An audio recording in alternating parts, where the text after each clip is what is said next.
Merci d'être là pour venir écouter et découvrir l'inventaire des nuages de Monsieur Franco Faggiani, ici présent. Merci beaucoup. Qui arrive tout juste de loin là. Hein. Vous arrivez de... J'arrive de Saint-Étienne. Pas Saint-Étienne, Saint-Étienne de Dieu. La Bonnette. Dans le sud, à côté de Nice. Il est fatigué là, il a fait 7 heures de route en pleine chaleur. Je suis fatigué, mais a guidato mia moglie. C'est sa femme qui a conduit. Et donc il y a avec nous Jeanne Mascolo qui nous accompagne, qui est autrice chez nous, que vous devez connaître, qui a aussi écrit la belle biographie d'Alexandra David-Néel. Et Jeanne parle couramment italien, d'origine italienne, donc elle va traduire, elle va nous aider. Voilà. Et on va découvrir ce livre, L'inventaire des nuages, qui a une belle actualité, parce qu'on peut le dire, qu'il a le grand prix du Salon du Livre de Passy cette année. C'est lui qui l'a obtenu et il ira le chercher demain matin. Voilà. Oui, on peut. Et il a déjà eu le prix de Cortina. Bravo, però sarà caldo. Alors peut-être présentez-vous en italien et elle va traduire. Vous nous dites qui vous êtes. Sì, io sono uno scrittore a tempo pieno dal 2013. Un auteur à temps plein depuis 2013. E prima ho fatto per più di 50 anni giornalista freelance, et per varie riviste. 50 ans de journalisme freelance. E quindi avendo fatto il giornalista prima di internet, quando non c'era il telefonino, non c'era internet, non c'era nulla di nulla, tutte le storie che io proponevo ai giornali dovevo andarmele a cercare in Somalia, in Nuova Guinea, in Argentina. Il a travaillé dans le monde entier à une époque où il n'y avait évidemment pas d'internet, pas de mail, pas de réseaux sociaux, et donc tous les articles qu'il faisait dans tous ces pays, que ce soit en Somalie ou en Amérique du Sud ou voilà n'importe où, eh bien ça demandait beaucoup de recherche et de travail pour pouvoir alimenter les articles. E questa capacità o allenamento alla ricerca mi ha aiutato molto nello scrivere poi i libri. Et cet entraînement à faire ce travail de recherche, évidemment, lui a été très utile à partir du moment où il a décidé d'écrire des ouvrages, des romans.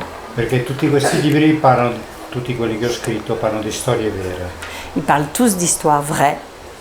E quindi mi sono dovuto alzare dalla sedia e andare. Et donc il a dû se prendre par la main et aller chercher ces histoires vraies. E parlare con i protagonisti. Et donc interviewer et rencontrer les héros de ces livres. Alors, L'inventaire des nuages, c'est le combienième de livres que vous avez écrit? Quale nome? Sì. Con Fazzi Editore, che è un editore italiano importante che sta a Roma. Questo è il quinto. C'est le 5e de cette maison d'édition importante qui se trouve à Rome. E il prossimo uscirà il 21 di settembre. Et le prochain sortira en septembre, 21 septembre. E sono tradotti. Questo per esempio è uscito prima in Olanda e poi in Italia. Il est d'abord sorti celui-ci d'abord en Hollande et ensuite en Italie.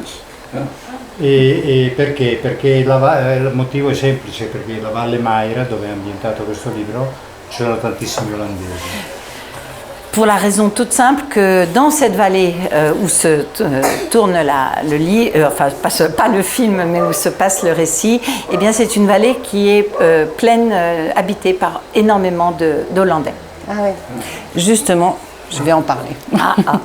D'où je viens, les montagnes sont bancales, irrégulières, entaillées de gorges déchiquetées et profondes. Les plantes qui germent sur le fond encaissé ou le long des flancs escarpés s'élancent fines et droites, avides de lumière, comme les hommes qui vivent dans les vallées cachées. Les cimes, quand elles ne chatouillent pas le ventre des nuages de passage, ne sont ni compactes ni lisses, mais pointent vers le ciel leurs mandibules hérissées de pitons rocheux aux formes curieuses, qui ressemblent tantôt à des dents de travers, tantôt à des nez cabossés. Même les altitudes sont vagues au-delà des hauts pâturages, parce que personne ne les a mesurées avec exactitude et que seuls les braconniers, les bandits ou quelques caviers, à la recherche d'un raccourci pour passer d'une vallée à l'autre, parcourent ces sommets venteux et ces crêtes osseuses. D'où je viens, les routes sont rares, étroites et sinueuses, torrents éphémères et sentiers de chèvres au tracé incertain qui se perdent souvent dans des dédales d'acacias épineux et de hêtres squelettiques. Du reste, notre vallée s'appelle Merra, maigre en occitan, notre langue maternelle. Bien sûr, on trouve aussi quelques maisons en pierre sombre et des mieras ou granges, comme on désigne chez nous les chalets isolés, et des églises au clocher aiguisé, exposées sur d'énormes promontoires rocheux pour être vus du fond de la vallée et rappeler à quiconque lève les yeux au ciel combien la foi et les sommets sont durs à conquérir. Les habitations tiennent en équilibre sur des versants étroits ou sont posées sur de minuscules clairières que les paysans se sont octroyées en taillant des pans de bois entiers et en extirpant des souches. Sur les pentes plus douces, les animaux pâturent, prudents, sans jamais trop s'éloigner de l'étable, à part les chèvres, amatrices de sous-bois rocailleux, et les enfants s'engouffrent dans les maisons voisines, adossées entre elles pour occuper tout l'espace possible et se protéger du vent hivernal, sautant d'une fenêtre à l'autre au lieu de descendre des escaliers et de traverser des ruelles étroites et sombres. Là, c'est le décor. Oui. Le Val Maira. Valmaira. Maira, on dit. Valmaira è in provincia di Cuneo, nel sud. Au sud de nel Cuneo. sud delle Alpi piemontesi, quasi al confine con la Liguria e con l'Alta Provenza, quindi ieri siamo passati da St. Paul Dubai e la Valmaira è esattamente dietro una cresta, quindi dalla Valmaira a St. Paul 5 ore a piedi si arriva. Saint-Paul-du-Bail, donc de l'autre côté et à côté de Cuneo, et c'est là que se trouve cette vallée. 5 heures à pied pour passer de l'Italie à la France. È ancora una delle valli più selvagge d'Italia. C'est une des plus sauvages encore d'Italie. Perché negli anni 60-70, quando c'è stato il boom dello sci, gli abitanti non hanno voluto avere piste da sci. Parce que, entre autres, elle est connue parce qu'elle a refusé, dans les années 70, quand il y a eu ce boom du développement des sports d'hiver, elle a totalement refusé l'installation de remontée. Non ci sono impianti, non ci sono piste, il n'y a rien du tout. Piloni di cemento, pas de piloni, pas de piste, neanche alberghi, neanche le seconde pas d'hôtel, rien. Donc la vallée reste. E quindi tutti i villaggi sono stati ricostruiti nello stile alpino dell'epoca, di 100 anni fa, prevalentemente da stranieri, quindi Nord Europa, Francia.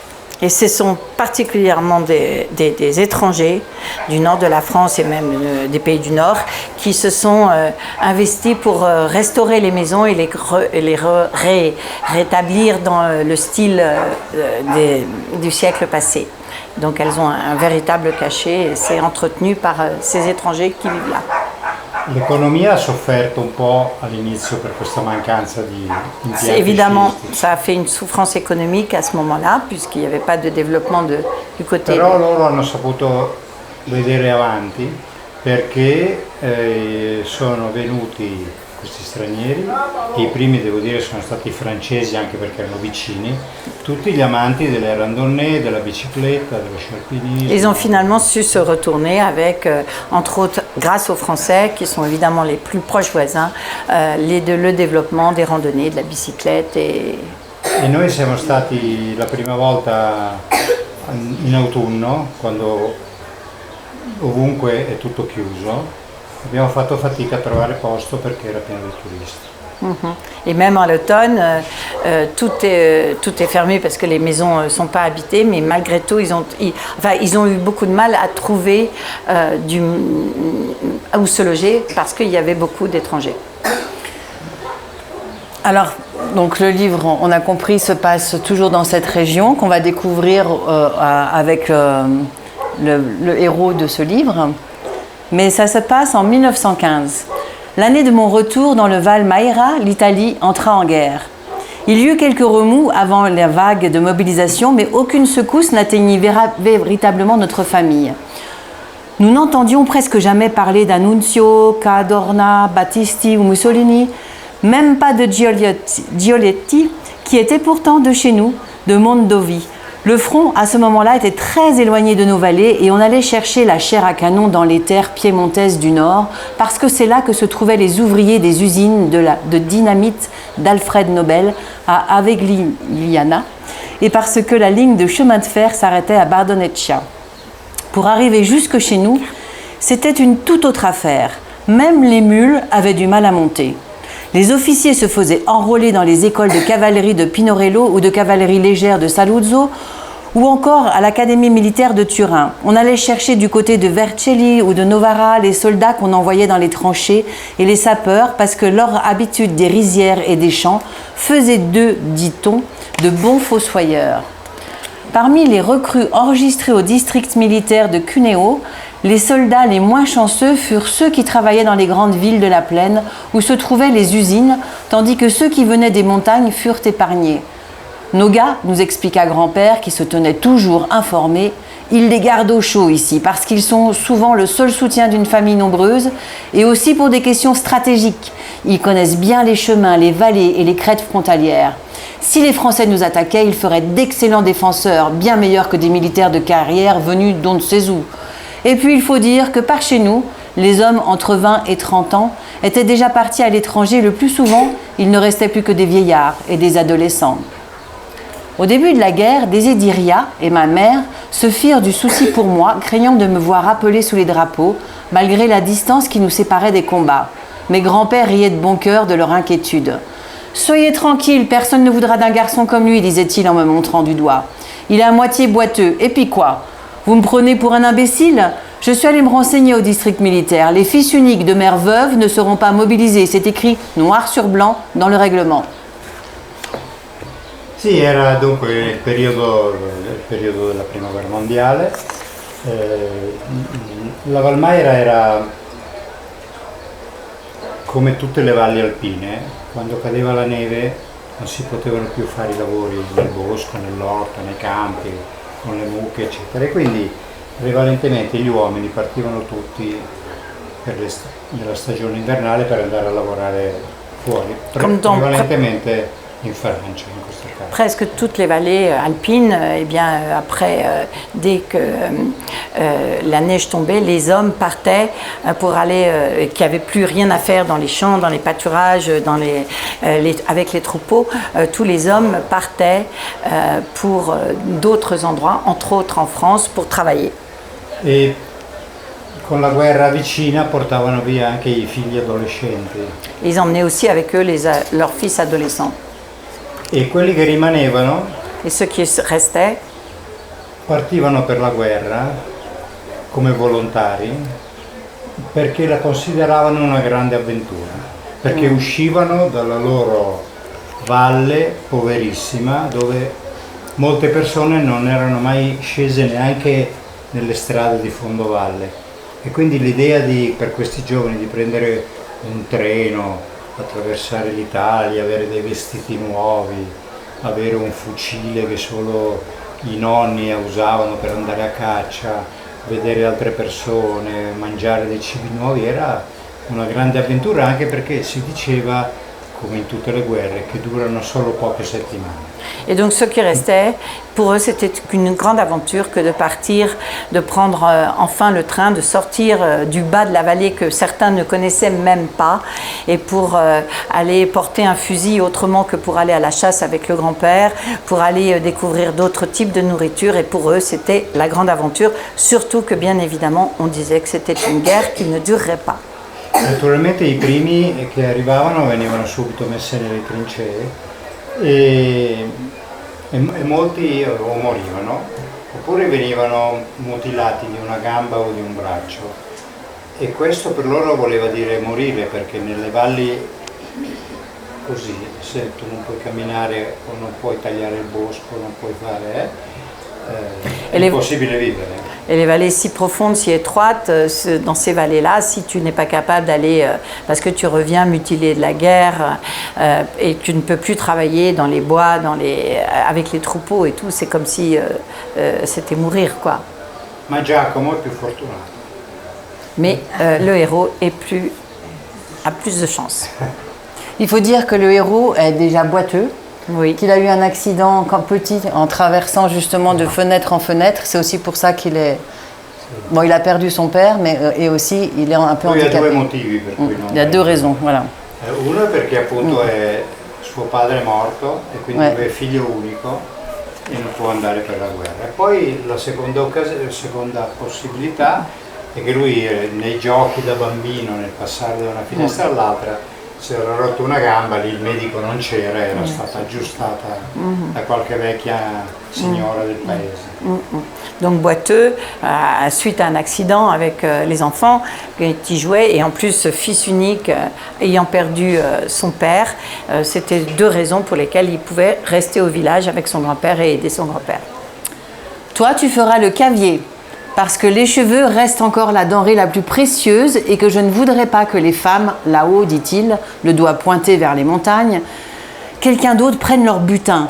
J'en connais qui ne sont pas partis à la guerre et qui ne demandent qu'à faire main basse dessus. C'est pour ça qu'il faut rester à l'affût et se tenir prêt à prendre la route à tout moment.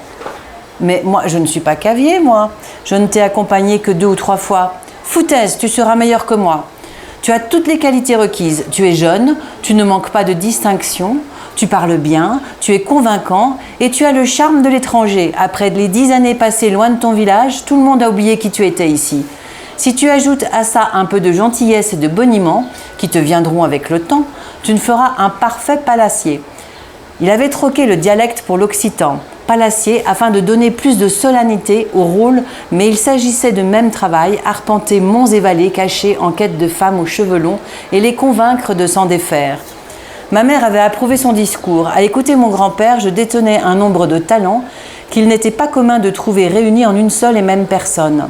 Encore moins chez un garçon du Valmeira, une région où la solitude, le labeur et la pauvreté, l'ignorance forgent des hommes au caractère brut. Des hommes râpeux, c'est peu de le dire, sauvages, qui ignorent tout du respect, de la compassion et des bonnes manières. Et si d'aventure, ils font la découverte d'une sorte de tendresse dans quelque étroit repli de leurs muscles cardiaques, ils la réservent à leurs bêtes, certainement pas aux femmes de la famille. Sì, gli uomini erano molto duri, no? Molto violenti anche, no? Prevaricavano spesso le donne.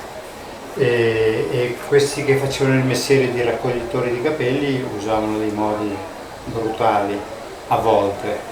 In realtà Giacomo capisce presto che può fare le stesse cose con la gentilezza. Altrimenti. E quindi lui è un bambino fortunato perché ha potuto studiare fino dai preti, nella pianura, è stato 10 anni, 12 anni con loro, quindi è arrivato fino alle soglie dell'università e quindi lui è uno gentile che sa parlare, conosce il mondo. Donc dans ces vallées, ces hommes font ce métier de ramasseurs, de cueilleurs de cheveux, donc auprès des femmes qui sont restées dans les villages, des cheveux longs qui sont précieux, un produit très précieux et qui vaut très cher. Et donc les hommes qui sont dans ces villages sont plutôt brutaux avec les femmes de manière générale. Ils ont des modes de parler, de langage et même de gestuelle assez brutal. Et en revanche, Giacomo, que son grand-père a envoyé à l'école des moines, a reçu une éducation. Et donc il a été à l'école bien plus longtemps que jusqu'à l'université, et il a donc une éducation qui lui permet de s'adresser de manière très aimable et gentille, surtout aux femmes qui sont elles aussi très, très sauvages et très refermées. On va faire un exemple. Laissez-moi vous aider, dis-je en exhibant mon meilleur sourire. Je n'avais pas l'habitude de faire le fanfaron, mais grand-père m'observait. La fille sembla perplexe, puis surprise, et me rendit mon sourire. Merci, mais je suis pressée. La charrette de mon père est juste là. Dommage qu'il reste si peu de chemin, mais permettez-moi d'insister. Puis-je vous demander quel est votre nom et où vous habitez? Vous êtes bien curieux, je m'appelle Anna, mais tout le monde m'appelle Annuncia. J'habite Valgrana, dans la vallée derrière, dit-elle, en levant son menton luisant de sueur vers une montagne au sud. Vous parlez bien et vous êtes gentil, vous n'êtes pas du coin. Je viens de Prazzo, juste à côté, mais j'ai eu de la chance de passer 10 ans à Borgo, au San Dalmazzo, pour mes études. 10 ans à l'école, sans blague. Et qu'est-ce que vous faites maintenant? Vous êtes professeur? Commerçant.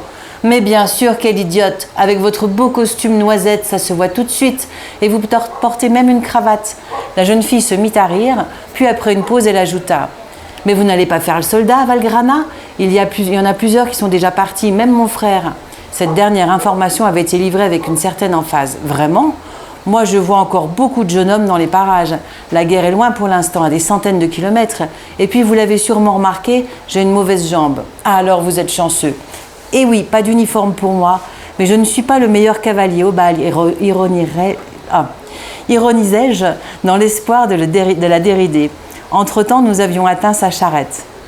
Nous apercevant, son père s'était précipité pour me débarrasser du sac. « Laissez, monsieur, dit-il avec déférence. Ne vous inquiétez pas, je m'en occupe. » D'un mouvement d'épaule, je hissai le sac au-dessus de ma tête et le laissai tomber sur le plancher. « Et voilà, fis-je. C'est très gentil de votre part, murmura la jeune fille en rougissant. Tout le plaisir est pour moi, Nunzia, lançai-je, en exécutant une petite révérence à son intention, puis à celle de son père avant de tourner les talons. Bravo, c'est comme ça qu'il faut faire, félicita grand-père, qui m'avait observé de loin, un vrai gentilhomme. Cette fois, c'est moi qui me mis à rougir. Jolie brune fille, observa-t-il. Tu as remarqué, ajouta-t-il avec un regard malicieux. Oui, elle avait des cheveux magnifiques et je sais aussi où elle habite. Perché l'obiettivo principale di questi raccoglitori di capelli era incontrare e conoscere queste donne con i capelli lunghi, ovviamente, per poterle tagliare. Lui, Giacomo, qui aveva appena iniziato a fare questo mestiere che il nonno gli aveva insegnato e quindi lui era ancora affascinato dalle ragazze, dalla gentilezza, invece il nonno era un uomo molto più pratico. Una cosa interessante da dire è che questi capelli venivano raccolti dalle donne, soprattutto quelle che vivevano nei posti più isolati. E in cambio non veniva dato loro del denaro perché non avrebbero saputo come spendere. E quindi in cambio venivano dati panni, tessuti, scialli, berretti, uno scambio per poter sopravvivere all'inverno. Allora, c'è un motto che diceva in Valmaira 8 mesi d'inverno, 4 mesi d'inferno. 4 mesi d'inferno sono quegli stili dove si lavora. Donc 8 mois d'hiver, 4 mois d'enfer. 4 mois d'enfer étant les mois d'été où il fallait vraiment 4 mois engranger et faire tous les foins pour tout l'hiver. C'était le proverbe dans ces vallées tellement reculées que les femmes qui vivaient toutes seules et isolées gardaient leurs cheveux longs. Et quand ces ramasseurs passaient, il faut savoir qu'il n'y avait pas besoin de payer parce qu'elle n'aurait pas su quoi faire avec cet argent. Donc c'était un troc et le troc c'était en général des vêtements ou des couvertures ou des draps de super qualité pour leur permettre justement de passer les hivers et de s'installer. Et donc Giacomo, le héros, est en train d'apprendre et en même temps il découvre ce métier que ce grand-père lui le pousse à faire tout progressivement et il découvre, comme il est encore jeune et qu'il a les sentiments amoureux, il est tout en douceur et en gentillesse avec les femmes qu'il rencontre, ce qui détonne par rapport, elles ont l'habitude d'être plutôt traitées plus brutalement. Mieux vaut ne pas se faire remarquer, m'avait-on souvent dit. Pourtant, au bout d'1 heure de marche à peine, alors que je traversais le ruisseau Saint-Michel, en faisant gémir les planches vermoulues du pont, je m'étais entendu appeler depuis le moulin voisin. « Tiens, le jeune Cordero commence sa carrière !» J'avais regardé en direction de cette irrégulière bâtisse de pierre, une tête à l'épaisse chevelure ébouriffée essayait d'apparaître à une petite fenêtre au-dessus de la roue à eau. « Qui es-tu » avais-je lancé d'une voix forte. « Bartolo Capelli, le fils du meunier. Tu ne te souviens pas de moi ?» Je regardais plus attentivement. Sa silhouette n'était pas encore visible, mais je déduisis à sa voix qu'il n'était pas plus vieux que moi. « Non, je ne te connais pas. »« Eh bien, bravo, ricana-t-il. On a joué ensemble dans ces bois et puis tu es parti. » Il en savait déjà beaucoup plus sur mon compte. Je profitais de cette halte pour me décharger un instant de la hotte. Soit tu es une vraie commère, soit tu as une bonne mémoire, lançai-je. Meilleure que la mienne en tout cas. C'est juste que tu ne fais pas l'effort. Cela dit, je n'ai jamais vécu qu'ici. Je vois si peu de gens que je n'ai aucun mal à m'en souvenir. J'ai une grande caboche, ajouta-t-il en se tapotant le crâne, et tous ceux que j'ai rencontrés tiennent à l'intérieur. Mais j'imagine que toi, tu as vu des tas de gens, tellement que tu en as déjà oublié certains. Et il rit de nouveau. Et comment est-ce que tu m'as reconnu après tout ce temps? Bah, avec ta guibole. Je vois. En tout cas, ne va pas croire que je commence ma carrière de cavier. J'apporte juste de quoi manger aux bûcherons partis travailler là-haut. Bartolo rit encore, écartant une mèche de son front. Arrête ton char. Ils ont assez à manger pour tenir 3 hivers là-haut. Tu sais qui achète la farine de ce moulin? Girolamo, ton grand-père, pour la vendre aux soldats d'en bas à Cuneo. Il est venu ici il y a quelques jours et il nous a dit qu'il était très occupé dans la plaine ces jours-ci. Et mon père et moi, on s'est dit, comme s'il allait lâcher son affaire de cavier, le Cordero, avec le réseau qu'il a, et ce que ça lui rapporte, on avait vu juste. Comment tu as dit que tu t'appelais? Capelli Bartolo. Eh bien, Bartolo, sache que je ne suis pas cavier. Mais bien sûr, ne t'inquiète pas, va, je ne le dirai à personne. De toute façon, il n'y a presque plus personne dans le coin. Et il n'y a presque plus de cavier, peut-être à cause de la guerre.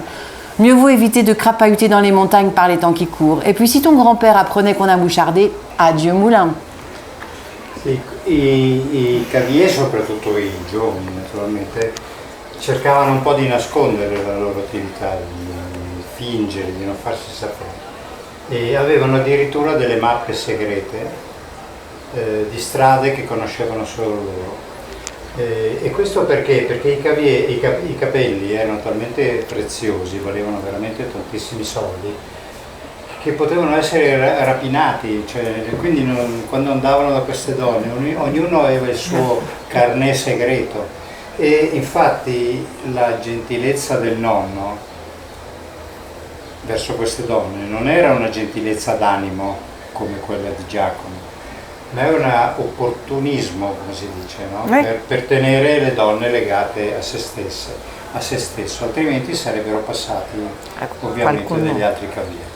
E quindi nessuno sapeva le strade dei cavieri. Al museo di Elba, di cui poi magari parliamo, ci sono anche delle mappe disegnate dove passavano, a volte si incrociavano, viaggiavano spesso di notte per non farsi vedere. Une activité secrète. Une activité secrète, cette activité de cavier, parce que ces cheveux étaient tellement, une marchandise tellement précieuse et tellement importante pour leurs revenus qu'il ne valait surtout pas se faire voler la clientèle, que chacun se construisait en allant repérer les vallées isolées. Et donc chacun avait voyagé avec des petites cartes secrètes qu'ils tenaient dans leur carnet et qu'ils pouvaient comme ça visiter régulièrement. Et il y a un musée dans une des villes de la région où sont exposées toutes ces cartes qui au fil du temps ont été dessinées à la main par ces ramasseurs. C'était une profession secrète et personne n'en parlait. Personne ne disait qu'il était cavier. On le devinait et les femmes le devinaient au comportement des hommes qui passaient par là. Elles savaient tout de suite si c'était voilà, un cavier ou pas. Et là, il va aller rencontrer, donc il rencontre beaucoup de femmes différentes, mais la première rencontre, ça va être une massa. Qu'est-ce que c'est une massa? Une massa? Massa. M-A-2-S-A. Che cos'è un massa? La masca. Masca. Ah, la masca, ok. Masca è una specie di fattucchiera, di fata, di maga. Ah, une sorcière, une femme qui a des pouvoirs, une femme de village qui a... Che fa le magie, ma che fa anche qui guérisseuse. La medicina, guérisseuse. Gli intrugli con le erbe. Avec les herbes médicinales. Qu'est-ce que tu as apporté en échange? Tout ce dont vous pouvez avoir besoin, répondis-je. Elle poussa un petit rire amusé. Tu es déjà sur la bonne voie, ton grand-père t'a bien dressé. Elle me tourna brusquement le dos et fit glisser son châle sur ses épaules, libérant sa nuque d'une épaisse tresse de cheveux gris, longue d'environ un demi-mètre. Une merveille. Les cheveux gris et blancs étaient les plus précieux. Voilà ce que tu veux, fit-elle en agitant juste assez sa tête pour faire osciller la tresse. Elle était rusée, elle aussi. Comme ils sont longs, m'extasiai-je à voix basse, cachant l'excitation que provoquait en moi ce précieux butin. Oui, confirma-t-elle en se tournant de nouveau vers moi. L'année dernière, j'ai gardé mes cheveux. Ton grand-père est venu ici à un moment où j'étais très malade et il n'a pas voulu me les prendre pour ne pas ajouter à mon malheur. Il m'a même laissé une couverture pour l'hiver et avant l'arrivée de la neige, il a envoyé un garçon avec des médicaments, du sel et 3 pains de mie. Si je suis encore en vie, c'est grâce à Cordero. C'est pour ça que j'ai gardé mes cheveux, pour lui. J'espère que tu as des ciseaux bien aiguisés. Une fois de plus, je suis prise au dépourvu. Oui, ils coupent bien, très bien. Ils sont très spéciaux, ils viennent d'Espagne, balbutiai-je presque pendant que j'ouvrais sous ses yeux le petit sac contenant mes outils. Les brosses avaient des poils aux extrémités arrondies pour ne pas griffer, et je n'avais pas menti, les ciseaux étaient si bien aiguisés qu'ils auraient pu couper d'épaisses écorces. « Coupe-les maintenant, une bonne fois pour toutes, dit-elle fermement, en s'asseyant sur la pierre à côté de moi. Je me levai et allai me poster dans son dos. La tresse bien serrée ondoya encore un instant dans un ultime sursaut vital. Je pris les ciseaux, d'une main j'approchai les lames ouvertes de sa natte, tandis que de l'autre, je la soulevai avec délicatesse. Mes doigts tremblaient légèrement et je retenais mon souffle. Puis, me remémorant les conseils de grand-père, j'enfonçai les lames d'un geste si appuyé que j'en eus mal au pouce et à l'index. La tresse se détacha en un seul morceau. Elle resta dans ma main inerte et j'éprouvai une sensation étrange, à mi-chemin entre de la fierté et la pitié. È la prima volta che Giacomo si trova davanti a fare questo lavoro e la cosa curiosa è che questa persona, questa donna che vive sola, è lei che spiega a lui come deve fare, perché lei è una cliente del nonno, diciamo, quindi era già abituata a sapere. E quindi lui è estremamente intimorito un po' da questa situazione. C'è una cosa interessante in questo capitolo per cui lui la sera, quando ha tagliato i capelli a questa donna, si vede arrivare le nuvole e lei gli dice devi imparare a fare l'inventario delle nuvole per capire come funziona il tempo, che è il titolo poi del libro. E quindi per impedirgli di andare via, di bagnarsi, di affaticarsi, eccetera, lo ospita nella sua povera casa e quindi lui rimane lì la notte e la mattina, per cercare di ripagare questa ospitalità, offre ancora delle cose a questa donna e lei le rifiuta perché gli dice tu rimanendo qui questa notte mi hai dato una delle cose più preziose, la compagnia. Donc c'est une jolie histoire que cette première expérience. Donc déjà parce que lui, tout jeune homme intimidé qui va exercer ce métier, et eh bien il se retrouve dans la situation où c'est elle qui lui explique comment il doit procéder et comment il doit s'y prendre pour déjà couper les cheveux, ce qui l'impressionne beaucoup. Et en plus, il va y avoir une deuxième chose qui va se passer entre eux qui est très importante. Donc c'est cette guérisseuse qui vit toute seule et qui lui dit qu'il ne faut pas qu'il reparte parce que le mauvais temps arrive. Et donc elle lui dit il faut aussi que tu apprennes à faire l'inventaire des nuages, qui est le titre du film, c'est-à-dire à savoir du film, pardon, je suis déformation. Et donc c'est le titre de l'ouvrage et parce qu'il va faire très mauvais temps, tu dois le lire dans les nuages et donc elle le garde dans sa petite masure vraiment et il reste là à dormir et le lendemain matin il cherche encore dans son sac d'autres échanges, d'autres vêtements ou morceaux de tissu précieux qu'il pourrait lui donner pour la remercier de l'hospitalité de la nuit qui lui a évité de se retrouver sous l'orage et peut-être plus, et parce que là ils sont violents dans cette région et elle veut rien, elle refuse et elle lui dit tu m'as donné tellement plus parce que tu m'as offert une nuit de compagnie dans mon isolement. C'est sa première rencontre, c'est une belle rencontre. Mais après, évidemment, il va de village en village et il y en a énormément. Et il y a des gens aussi qui lui donnent des endroits. Et notamment là, une femme vit là-bas avec 6 filles. Et la surprise, c'est qu'elles n'ont jamais vu de cavier. Donc, elles auront les cheveux très longs. Jamais vu de cavier? Ce n'est pas possible, m'émerveillai-je. Elles sont là depuis peu, depuis le début du printemps. Elles viennent de Valdieri, dans la vallée de Gesso. La femme était institutrice et ses filles savent toutes lire et écrire. Il faut faire attention. Et comment peut-on finir là-haut quand on vient d'un gros bourg comme Valdieri? Les femmes sont maltraitées là-bas aussi? À la longue, elles n'arrivent plus à le supporter. Qu'est-ce que vous voulez dire? demandai-je choquée. Celle-là, répondit-elle, en pointant le doigt vers le haut, avait de l'argent avant. Il y a peu encore, elles étaient respectées.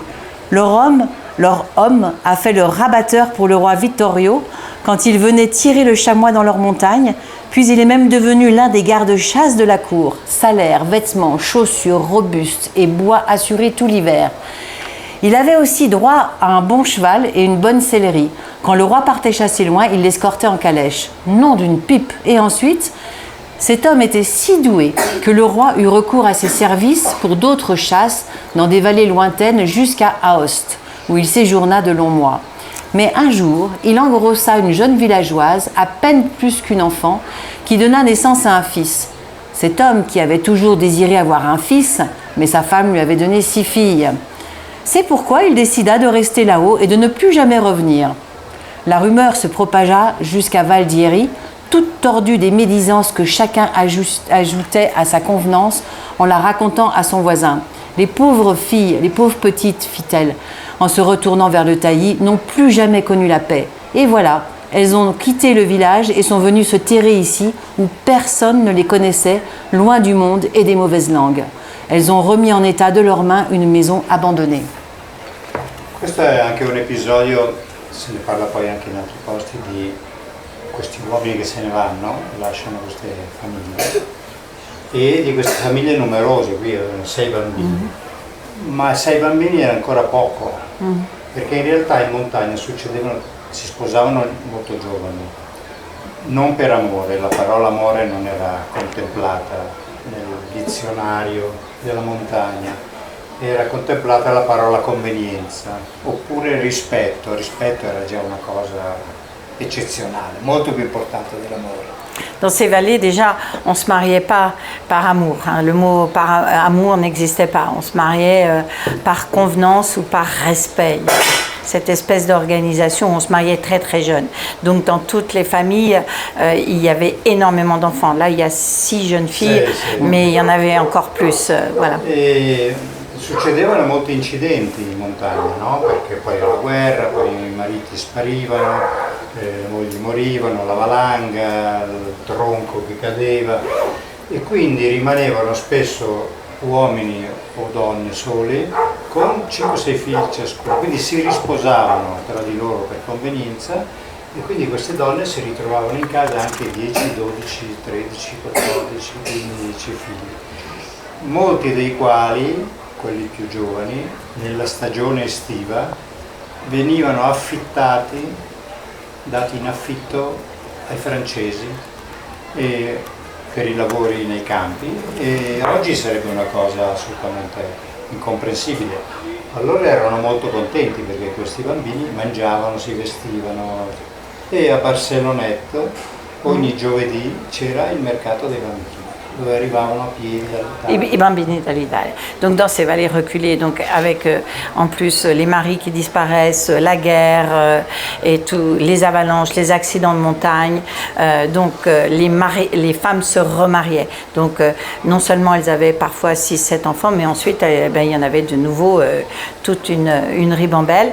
Et donc s'était instauré, c'était fréquent que ces enfants soient loués, soient prêtés pour les travaux, surtout les travaux d'été, et surtout en France.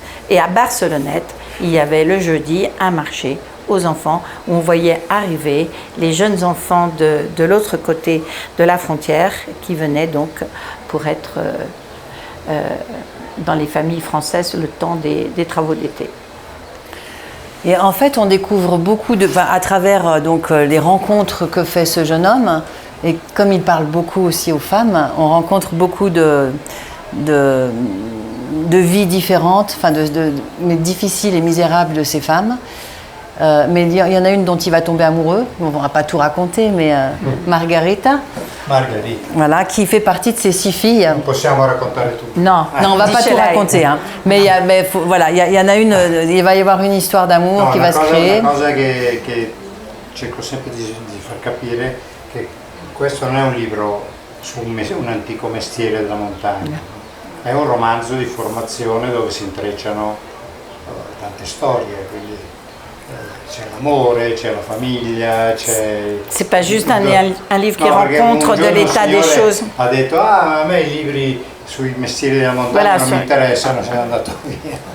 Elle dit qu'un jour, il a eu un monsieur qui a dit oui, moi les livres sur les métiers de montagne, ça va, on en a eu assez. Et il est parti. Et il insiste pour dire que non, c'est une vraie structure d'un roman avec justement tous les liens qui peuvent s'imbriquer dans cette activité particulière à ce moment particulier avec l'histoire, entre autres, l'histoire d'amour et le reste de ce qui arrive dans la vie. Et donc, une fois qu'ils récoltent tous les cheveux, il y a un moment donné, il faut aller les ramener et les amène à Nice, en fait. Donc, on a aussi tout le chemin, on se balade avec lui. C'est tout se fait à pied, ou à dos d'âne, de mulet. Et quand il arrive à Nice, pendant l'hiver, toutes les femmes avaient travaillé les tresses et les échevaux que j'avais récoltés, ainsi que ceux que mon grand-père avait réussi à amasser au cours de ses pérégrinations automnales par les villages où demeuraient les muletiers, des mineurs, des bûcherons et des bergers. Avec un soin minutieux, lent et presque maniaque, les cheveux avaient été divisés par petits lots, lesquels avaient été emballés dans de robustes paquets de toile. C'est Désideria qui prenait les choses en main à la toute fin du travail, mais c'était à moi que revenait la tâche la plus délicate, empiler les paquets le long des murs de la cave. Désideria s'assurait qu'il y avait suffisamment d'ombre, une bonne humidité et une circulation de l'air optimale afin d'éviter que notre précieuse récolte ne dessèche. Mêlée ici, je suis trop vieille, moi. Ce n'était pas vrai, malgré son âge, Désideria avait encore une force de bûcheron. Une fois les paquets rangés, nous répandions de la morora tout autour. Nous ne prenons pas autant de précautions pour nos réserves de nourriture. Mais c'est une marchandise précieuse, acquiescia Désideria. Avec l'argent qu'on en tirera, on pourra vivre confortablement et garantir aux familles qui nous entourent une existence digne de ce nom. Crois-moi, on ne sera jamais assez précautionneux. À la fin de chaque hiver, les agents des Cordero nous communiquaient des rapports détaillés sur les besoins de leurs acheteurs, afin que nous nous organisions pour les satisfaire en temps et en heure. Grand-père examinait les demandes avec soin, puis transmettait la liste à Désideria, qui commençait tout aussi soigneusement à trier les paquets. Un travail précis et soigné, voilà notre force, m'expliqua-t-elle. Les autres caviers se contentent de répondre aux commandes avec ce qui leur tombe sous la main. Ils ne se rendent pas compte que la chance a souvent les mains trouées et que ce qu'ils ont gagné se perd en cours de route. Et après, ils viennent pleurer en nous demandant de l'aide. Les paquets restaient donc à l'abri des intempéries et des rongeurs jusqu'à ce que la neige sur le col de Morin ait complètement fondu ou permette de moins en moins à notre petite caravane de descendre en France sans que les mules risquent de déraper et de perdre leur cargaison, ce qui arrivait parfois, les fers et les crampons dont les maréchals ferrants les équipaient.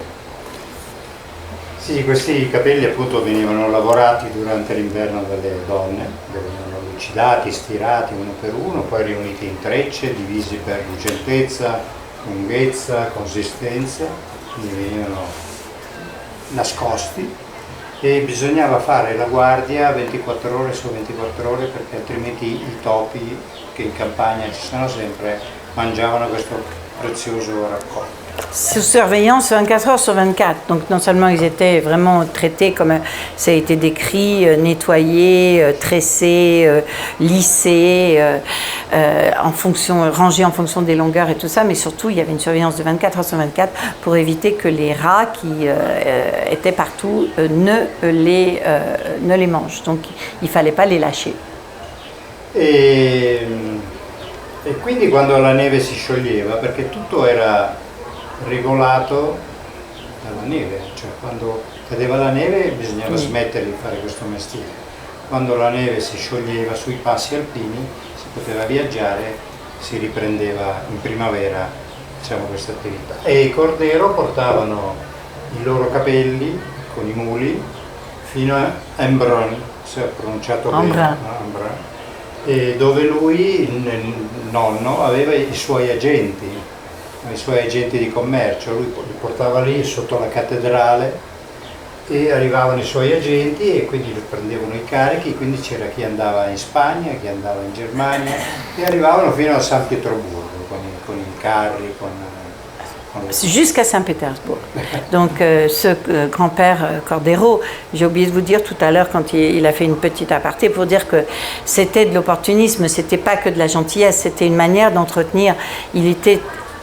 Il apportait des belles choses, il disait à son petit-fils d'apporter des belles choses à ces gens pour les entretenir parce que c'était une manne pour eux, parce qu'après, avec ses cheveux, il les envoyait jusqu'à Nice ou à Embrun, où il y avait à la cathédrale le rendez-vous avec tous les agents qui ensuite faisaient leur choix et repartaient avec leurs commandes, que ce soit pour l'Espagne, que ce soit pour d'autres pays, mais jusqu'à Saint-Pétersbourg. Molti capelli venivano anche portati a Marsiglia, venivano caricati sulle navi e andavano nelle colonie d'oltremare della Francia. De Marseille s'embarquait pour les colonies françaises. E poi se posso dire ancora una cosa, per dire quanto questi capelli volevano tantissimi soldi, nel museo di Elva c'erano due documenti. Di quale posto? Museo di? Elva. Elva. Spieghiamo un attimo. Sì. Elva è un piccolo paese della Valle Maira. Ok, dans cette vallée, il y a un petit village qui s'appelle Elva. Oggi ha 100 abitanti divisi in 28 frazioni. 100 habitants. Nel 1915 aveva 1300 abitanti. Il y en avait 1300 à l'époque de... E a Elva c'è questo piccolo Il y a un museo. petit musée. Dove io ho trovato tutte le mie... Où il a trouvé toutes ces informations qui ont nourri. E la cosa curiosa è che la signora del museo ogni tanto mi chiama e mi dice vieni a vedere il museo. Ancora, ho visto 4 volte, 5 volte. Dice no, devi venire perché il nostro è un museo liquido, nel senso che ogni tanto muore qualche anziano dei villaggi intorno, aprono i cassetti e trovano dei documenti riguardanti questo mestiere. Cette responsable du musée passe son temps à l'appeler et il lui dit mais ça fait déjà 4-5 fois que je suis venue, ça va, j'ai à peu près les informations qu'il me faut. Mais non, elle dit non, mais non, parce que c'est un musée très vivant, parce que au fur et à mesure que les anciens décèdent, ils trouvent dans des boîtes des documents absolument incroyables qui viennent nourrir l'histoire de ce commerce. E in questo museo c'erano questi due documenti interessanti. Uno era di un signore della valle che scrive, è arrivato a Parigi e scrive a sua moglie in una maniera molto sgrammaticata, che è rimasta nella valle, che finalmente dopo un mese che era a Parigi è riuscito a trovare un avvocato per fare causa a Gondrand. Gondrand era un trasportatore di merci vari in tutta Europa. Egli aveva perso un sacco di capelli, Gondrand, un sacco pieno di capelli. Quindi la domanda che mi sono posto è quanto doveva valere un sacco di capelli per permettere al signore di stare un mese a Parigi e trovare un avvocato. Et donc, il y avait une lettre assez incroyable qui lui permet de mesurer la valeur de ses cheveux qu'elle devait avoir, dans la mesure où il y avait un homme du village qui écrivait à sa femme qu'il était depuis un mois à Paris et qu'il était resté un mois à Paris parce qu'il avait porté plainte contre un des transporteurs qui s'appelait Gontran et qui lui avait perdu un de ses précieux sacs de cheveux et qu'il avait gagné. Et que donc il avait attendu le résultat de la sentence du tribunal et ça lui a prouvé l'importance d'un sac de cheveux. E l'altro documento riguarda la storia di una famiglia, padre e 3 figli, 2 o 3 figli, non mi ricordo bene, che in 2 mesi di raccolta avevano raccolto 400 kg di capelli. E con la vendita, con i soldi di questa vendita di 400 kg di capelli, hanno mantenuto la piccola comunità intorno a loro per 2 anni. Donc un père et 2 ou 3 fils, il ne se rappelle plus, qui ont réussi à vendre 400 kilos de cheveux et qui ont, avec cette vente, ont pu entretenir pendant 2 ans non seulement la famille, mais la petite communauté autour d'eux, sur 2 ans. Bon, on va pas tout raconter parce qu'il y a plein d'intrigues derrière, aussi d'intrigues amoureuses, de rencontres. Mais c'est vrai que ce livre est très beau et il nous emmène découvrir une région qu'on ne connaît pas très bien à travers la marche, parce qu'il marche toujours. à travers la randonnée. Il y a beaucoup de rencontres avec ces femmes et puis surtout ce métier incroyable qu'on ne connaissait pas, qui n'existait pas en France apparemment. Questo mestiere esisteva anche da parte nostra, della Francia? Non credo. No, è proprio... Esisteva, io di quello dei documenti che ho raccolto, esisteva solo in Italia e solo in quelle valli lì, cioè Valmaira et Non, à sa connaissance, ça n'existait pas en France et même en Italie, ça n'existait que dans ces deux ou trois vallées autour de la vallée Maira. Abbiamo scoperto dopo aver scritto il libro però, che alcuni raccoglitori di capelli erano anche nel sud Italia, anche nella Calabria, perché ci sono le donne con i capelli molto, molto neri e molto lunghi, ma riuscivano poco a convincere queste donne, anche perché lì non faceva tanto freddo, riuscivano a convincere poco, quindi raccoglievano poco e quindi non valeva il viaggio per arrivare lì. E la cosa curiosa è che questi capelli valevano tanto ed erano usati soprattutto per fare i capelli delle Madonne delle processioni. Più i capelli erano belli, più la Madonna era importante, era bella et più ovviamente les grazie. On pouvait se demander à quoi servaient tous ces cheveux. Est-ce que c'était des perruques? Eh bien non, pas du tout. Ces cheveux, la partie la plus importante de ces cheveux servait à faire les cheveux des Madones, des processions religieuse qui est partout dans toute l'Italie. Et plus la Madone ressemblait à une vraie femme avec de vrais cheveux, et plus la foi était importante et la procession réussie. Et il a dit que même en Italie, c'est resté dans ces vallées-là et que quelques-uns ont essayé jusqu'en Calabre, parce qu'en Calabre, les femmes restent encore plus chez elles, et elles gardent les cheveux longs, noirs, très longs, et elles sortent pas. Mais ça n'a jamais vraiment pris, parce que comme le procédé, c'était l'échange, et c'était l'échange avec des draps, de laine, avec des tissus. Il ne fait pas froid en Calabre, donc ça n'intéressait pas tellement les femmes de là-bas. Et il y avait, encore une fois, il n'y avait pas d'argent. Donc ça n'a jamais véritablement pris. Un altro uso molto curioso, nella zona di Sicilia, Palermo, i capelli venivano mescolati alle corde delle navi, perché sono molto resistenti al sale e quindi la corda resiste, mescolata con i capelli resiste molto di più all'acqua di mare. Les cheveux mélangés, vous avez compris, hein, pour les bateaux, mélangés au cordage, parce que ces cheveux étaient réputés pour être extrêmement résistants au sel. Et donc, ils étaient tressés en Sicile, ils étaient recherchés pour être tressés au cordage pour les bateaux. Est-ce que vous avez des questions? Oui. Je me demande comment est-ce qu'il trouvait ces femmes, parce qu'une fois qu'il avait abordé les femmes près de son village, où est-ce qu'il trouvait des femmes qui voulaient bien vendre leurs cheveux longs? Eh bien, c'est décrit, hein. C'est décrit dans le livre. D'abord, il marche énormément. Et lui, Giacomo, il va il va trouver d'autres itinéraires, d'autres terrains. Il s'aventure de plus en plus, mais il a déjà les adresses de son grand-père. Et quand on entretient bien une famille, les cheveux repoussent assez régulièrement. Donc, ils vont toujours. Et le grand-père, il allait toujours vers ces mêmes femmes. Et puis ensuite, après, il passait, il recherchait. Lei chiedeva come faceva a trovare queste donne. Dicevo che il nonno, molto più abitanti di adesso. Il y avait beaucoup plus d'habitants à l'époque, à l'époque que maintenant. E il nonno aveva il suo quaderno con tutti i nomi e li teneva fedeli, dandogli, come dicevo prima, il fidélisait sa clientèle. Et même quand elle n'avait pas de cheveux, I capelli non è che in un anno ricrescono, devo aspettare 2 anni, 3 anni. Il fallait parfois attendre 1 ou 2 ans avant qu'ils ne repoussent à la longueur désirée. Et donc, il leur offrait quand même, il entretenait la relation avec elles en leur offrant...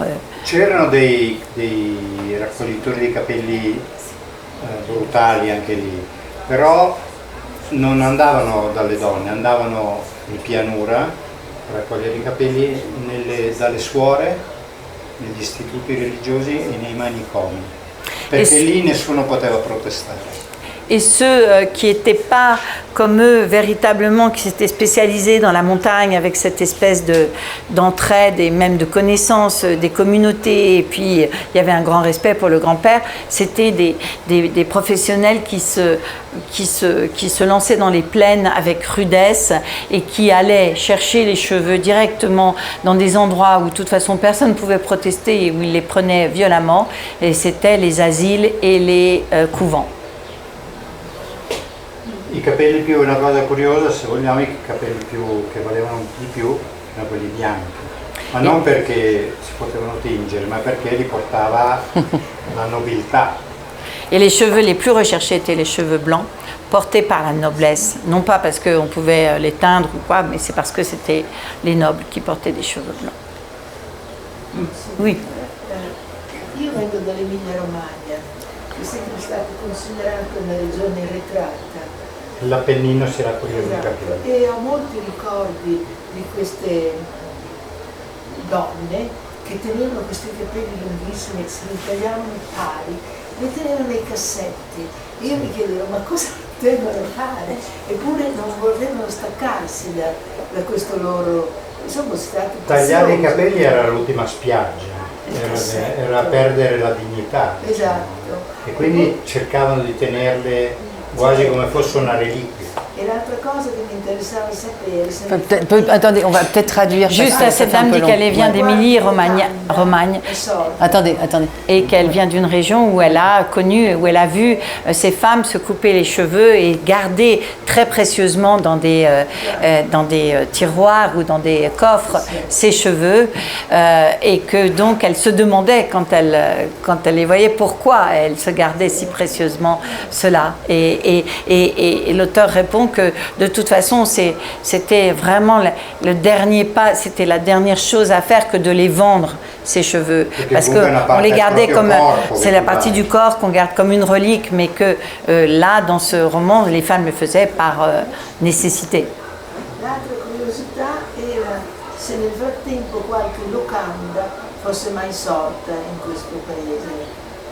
Locanda, piccolo alberghino. In questi paesi oggi? Sì, oggi. Ah, oggi sì, ci sono. Ci sono questi alberghi diffusi, si chiamano così, però in gran parte sono. Sì, ci sono. Sì, ci sono. La mia agente letteraria, dopo aver letto il libro, adesso è in Valmaia in vacanza. E ho fatto una lezione col video con il Belgio. No, ma quello era un altro libro in realtà, ho raccontato, perché tutti i luoghi che io racconto, come dicevo prima, sono veri e anche i personaggi sono veri, quindi citati con il loro nome e cognome vero, i libri ambientati ai nostri giorni. E allora di uno di questi libri che è ambientato in Val di Susa, vicino Bardonetti, a Monginevro, ho fatto questa lezione a dei signori del Belgio. Sono stato talmente convincente che uno ha prenotato 2 settimane di vacanza in questi giorni. La dame demandait si dans ces régions maintenant il y a quelques auberges, quelques gîtes, quelques endroits où on peut rester, où il y a un peu de tourisme et tout ça, et il disait que oui, il y en a un petit peu, et que par exemple son agent littéraire, après avoir lu son livre là, a tout de suite eu envie d'aller passer quelques temps là-bas dans cette vallée, et que l'autre fois il a fait aussi une conférence visio avec des Belges, et qu'à peine ils ont découvert toute sa conférence qu'ils sont partis passer aussi 2 semaines dans une autre région, pas très loin, mais pareil, parce que voilà. Donc il y a un petit peu de tourisme qui se développe. Dovrei essere nominato all'ufficio del turismo della Valmaia. Il devrait être remercié par l'Office du tourisme de la vallée. Oui, il a commencé son activité en 1915 et ça s'est prolongé jusqu'à quelles années? Fino a quando il Cordero ha fatto quell'attività? Dal 1915 che comincia io racconto 15 anni della sua vita, sì, di Giacomo Cordero, sì. Poi l'attività va avanti, però a un certo punto ovviamente il libro deve finire. Sì. ma questa attività è iniziata verso la fine del Settecento ed è andata avanti fino al 1960. Jusqu'en Quindi ci sono 1960. delle fotografie Jusqu'en 1960, il y a des nel museo photos. dove ci sono dei raccoglitori di capelli vestiti come noi, cioè con la camicia, con le scarpe, con i jeans. Poi sono arrivate le fibre sintetiche e i capelli vengono ancora raccolti e tagliati e raccolti per fare le parrucche per i malati oncologici. Maintenant, il y en a moins. Ils sont récoltés pour, en particulier pour les perruques, pour les maladies, pour les chimios, pour tous ceux qui perdent leurs cheveux. Mais jusqu'en 1960, il y avait cette activité vraiment traditionnelle. Et qu'est-ce que je dis d'autre? C'est tout. Bah, on va en rester là parce que. Et moi, je voulais juste savoir, Cavier, l'origine del capello en dialecte. Ah, voilà. Cheveux. Pélassier in occitano. Pélassier en De occitan. nos jours, les cheveux naturels sont collectés en Inde essentiellement.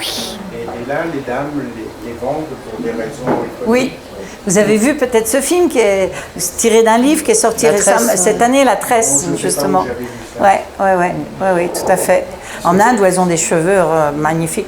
Siccome i capelli bianchi erano quelli che valevano di più, qualcuno che veniva verso Nizza, che andava nel sud della Francia, ha cercato anche di mescolare insieme le criniere dei cavalli della Camargue, ma non ha funzionato, è stato scoperto subito. Comme c'était les cheveux blancs les plus recherchés, il y a un malin qui a essayé de mélanger ses cheveux blancs à des crinières de chevaux de la Camargue blancs, mais ça a été découvert, ça n'a pas fonctionné. Bon, je crois qu'on va en rester là. En tout cas, mais vous restez à notre disposition si des gens veulent se faire dédicacer un livre. Et merci beaucoup d'être venu. Et puis merci, bravo pour votre titre.